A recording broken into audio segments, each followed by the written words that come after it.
আজ আমি বানিয়েছি টক ঝাল মজাদার আমড়া দিয়ে তিলের চচ্চড়ি। গরম ভাতের সাথে খেলে আঙুল চাটতে হবে।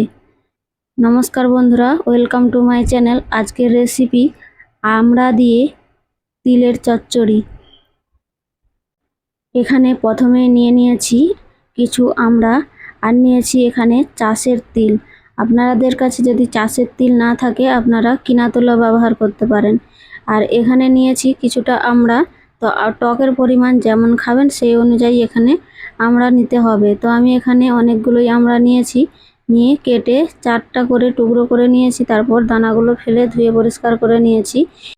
আর এদিকেও আমি যে তিলটা নিয়েছিলাম সেটা কিন্তু মিক্সির জারে দিয়ে ছিলে ভালোভাবে পরিষ্কার করে ধুয়ে এখানে নিয়ে নিয়েছি। এবারে এটাকে আমি মিক্সির জারে নিয়ে নিচ্ছি।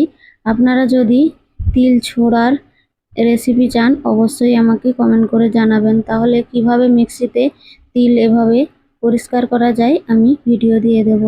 তো এখানে আমি তিলটা বেটে নিয়েছি মিক্সির জারে দিয়ে। সামান্য পরিমাণে জল দিতে হবে, বেশি কিন্তু জল দেওয়া চলবে না। এবার এদিকে একটা কড়া বসিয়ে দিয়ে দিয়েছি এখানে কিছুটা পরিমাণ সরষের তেল। তেলটা গরম হলে গ্যাসের ফ্লেম এখানে মিডিয়াম রেখেছি। তারপর দিয়ে দিচ্ছি আমড়াগুলো দিয়ে লবণ হলুদ দিয়ে ভালো করে একটু এখানে নাড়াচাড়া করে ঢেকে দেব 2 মিনিটের জন্য। 2-3 মিনিট পর ঢাকাটা খুলে নিয়েছি। আমড়াটা অনেকটাই সিদ্ধ হয়ে গেছে আর আমড়ার কিন্তু কালার চেঞ্জ হয়ে গেছে। এবার গ্যাসের ফ্লেমটা এখানে আমি বাড়িয়ে দেব। তারপর আমি যে তিলের বাটাটা বেটে রেখেছিলাম সেই তিল বাটাটা এখানে দিয়ে দেব। এখানে কিন্তু তিলের বাটাটা দেখতেই পাচ্ছেন, এখানে আমি অল্প জল দিয়ে বেটেছিলাম, তাই খুবই কিন্তু শক্ত হয়ে আছে। এবারে দিয়ে দিচ্ছি এখানে পেঁয়াজ কুচি একটা মিডিয়াম সাইজের আর কিছু পরিমাণ কাঁচা লঙ্কা। ঝালটা যেমন খাবেন সেই অনুযায়ী এখানে কাঁচা লঙ্কা দেবেন।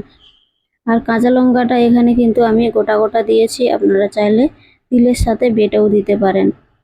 এবারে কিছুক্ষণ হাই ফ্লেমে অনবরত নাড়াচাড়া করে নিয়েছি। এইভাবে জলটা যত শুকিয়ে আসবে ততই কিন্তু কড়ার মধ্যে এইভাবে লেগে লেগে আসবে। তো অনবরত এটাকে নাড়াচাড়া করে যেতে হবে।